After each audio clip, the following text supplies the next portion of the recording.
Good afternoon, Americans. This is your favorite alien sitting in today for Paul Harvey. Stand by for the rest of the story. Well, you know that they have found cures for a lot of things: polio, measles, yellow fever, you know, things like that. But did you know that they found a cure for prosperity? Yes, there's a cure for prosperity. And the first I knew about the cure was when I was in the 8th grade in 1972. In my homeroom, I had a teacher named Mrs. Smith, was a homeroom teacher. And, homeroom, there's nothing to do. But she used to come up with stories and say, stories every other day. Some urban legend stories, some stories, I don't know where she got them from. Like this one. I didn't know where she got them from. How can you cure prosperity? And why would you want to cure prosperity? Well, she said, there's a cure.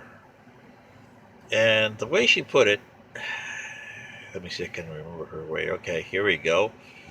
The cure goes way back, but they attribute it to France.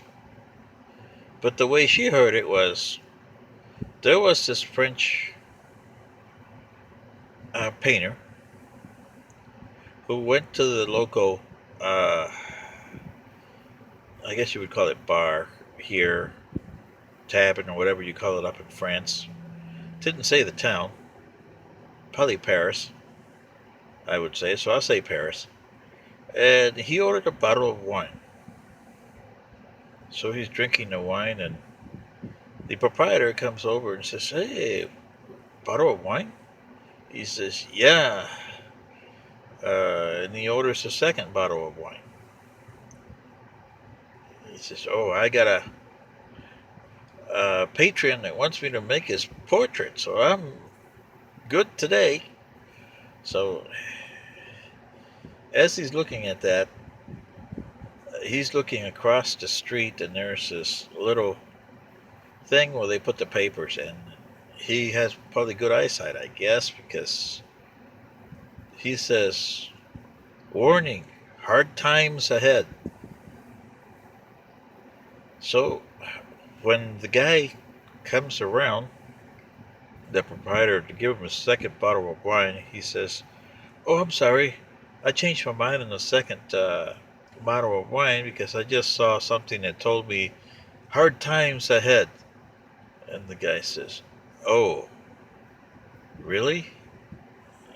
Oh, I am. Okay." So he goes back to his office over there and sends a message over to his food service guy that he is canceling the order for extra food he got. He said, "Hard times ahead."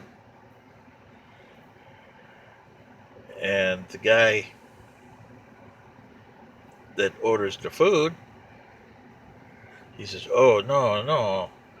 He goes over to his distributor and says, "I got to cancel these orders. There's hard times ahead." So he canceled the order.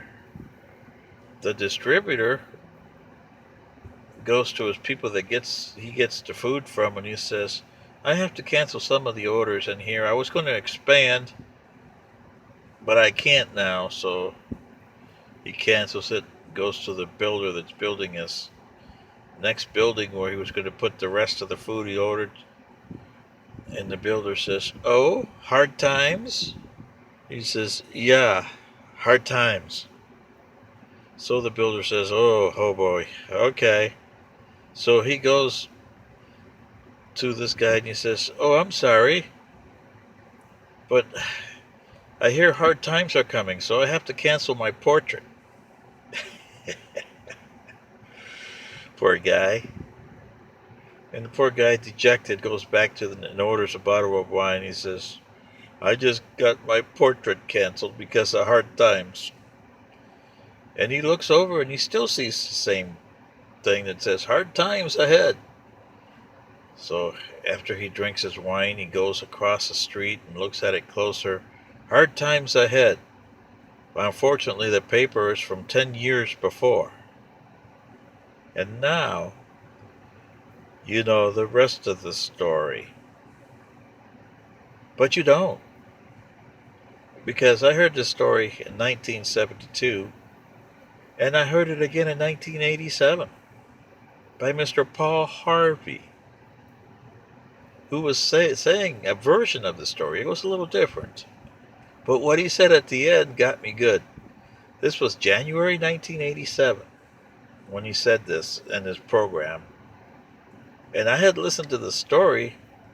I never did write him to tell him that I heard it in 72 from my teacher. But in 1987, Paul Harvey signs off and he says, "Oh, yes." And President Reagan said today, "This year," meaning 1987, "is supposed to be a banner year, pending the doomsdayers." How pathetic he was, because in October of 87 was the crash of 87. Remember that? Poor President Reagan. And I bet you Mr. Paul Harvey is probably saying, "Yep, that's the cure for prosperity, isn't it?" Anyway, this is your favorite alien, remembering Mr. Paul Harvey. Good day.